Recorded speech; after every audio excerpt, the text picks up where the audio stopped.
পঞ্চম শ্রেণীর second unit test বা সেকেন্ড সামেটিভ ইভ্যালুয়েশন, যেটা তোমাদের ইতিমধ্যেই শুরু হয়ে যাচ্ছে বা এক্ষুনি হয়তো এই সপ্তাহ থেকে শুরু হয়ে যাবে। আজকের আমরা ইংরেজি বিষয়ে তার সেকেন্ড ইউনিট টেস্টের প্রশ্ন নিয়ে আলোচনা করব।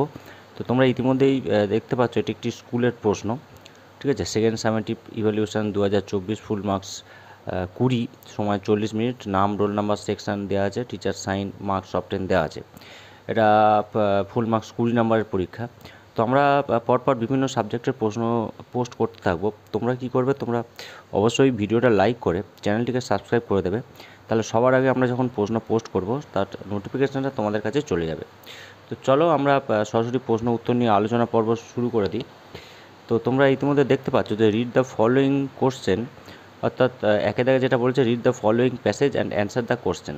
তো যেটা বলেছে once upon a time there lived a monkey on the bank of a river. তো একদা কোনো এক সময় একটা বানর বাস করতো নদীর ধারে। Right in the middle of the river there was a small island. তো এরপরে যেটা বলছে যে right the middle of the river there was a small island with many fruit trees. অর্থাৎ right the middle of the river, নদীর মাঝখানে একটা ছোট উপত্যকা মতো ছিল, ঠিক আছে, যেখানে ওই সুইট মেনি ফ্রুটস মানে অনেক ফলের বাগান ছিল, ঠিক আছে। Sweet and juicy fruits grew on the trees, গাছে সুইট এবং জুসি, রসালো এবং মিষ্টি ফল হতো। At a distance from the bank, নদীর ধার থেকে দূরে, there was a huge rock in the river, একটা বড় পাহাড় ছিল নদীর মাঝে, ঠিক আছে, নদীর ধার থেকে কিছুটা দূরে।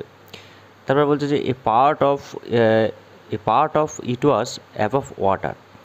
তো এটা জলের অনেকটা ওপরে ছিল, above water. One day attract by the delicious fruit by the monkey jumped to reach the rock and from there leapt into the island. অর্থাৎ একদিন কী করেছিল না, আকর্ষিত হয়েছিল মানকিগুলো, বাঁদরগুলো, ডিলিশিয়াস ফ্রুট, ওই সুন্দর ফলগুলিকে দেখে, এবং জাম্পড টু রিচ, এবং তারা পৌঁছতে চেষ্টা করেছিল টু দ্য রক, ওই পাহাড়ে, from the leapt into the island থেকে, ঠিক আছে। এরপর যেটা বলছে যে complete the following sentence with information in the text. From the text থেকে ইনফরমেশান নিয়ে সেন্টেন্সগুলি লিখতে বলেছে। দ্য মানকি লিভড, কোথায় বাস করতো, এখানে দিয়েছে the bank of a river, ঠিক আছে, ওটা সাপোর্টিং সেন্টেন্স হয়ে যাবে, দিয়ে দেবে। There was a small island, একটা আইল্যান্ড ছিল কোথায়, in the middle of the, ওই দিয়েছে দেখবে, right in the middle of the river, নদীর মাঝখানে একটা আইল্যান্ড ছিল।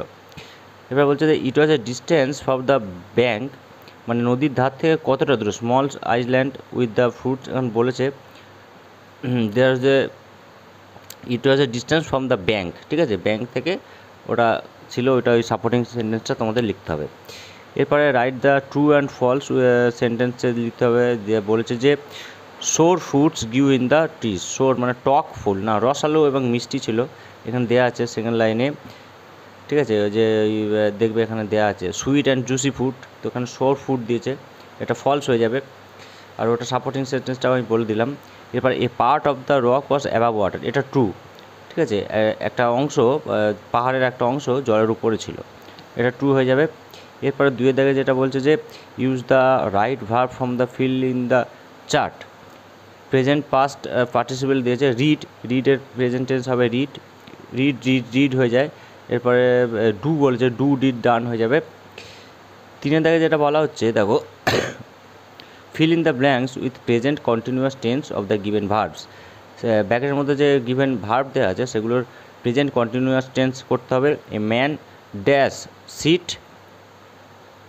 আন্ডার দ্য ট্রি, ঠিক আছে, present continuous, the man is sitting under the tree, my mother is cooking, ঠিক আছে, present continuous tense, my mother cooking হয়ে যাবে। I dash I am reading a book, ঠিক আছে।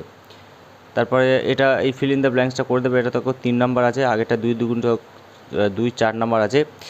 এরপরে কি দিয়েছে আমরা দেখে নেব। তো এরপরে একটা প্যারাগ্রাফ দেওয়া আছে, দেখো প্যারাগ্রাফটা বলেছে যে write a paragraph on your favourite season, তোমার প্রিয় কাল, গ্রীষ্ম, বর্ষা, শরৎ, হেমন্ত, শীত, বসন্তের মধ্যে যেটা প্রিয় কাল, বেশিরভাগ ফেভারিট সিজন হচ্ছে শীতকাল হয়, উইন্টার সিজন হয়, তো সেই সম্বন্ধে তোমাদের 5 নাম্বার দেওয়া আছে, সেটা লিখতে হবে। তো তো এইটুকুই, তোমরা অবশ্যই চ্যানেলটিকে সাবস্ক্রাইব করে রাখো, তাহলে পরের সাবজেক্ট কোন সাবজেক্টের প্রশ্ন চাও সেটা তোমরা বলে দিও। সবাই খুব ভালোভাবে পরীক্ষা দাও। ভিডিওটি শেষ করছি, ধন্যবাদ।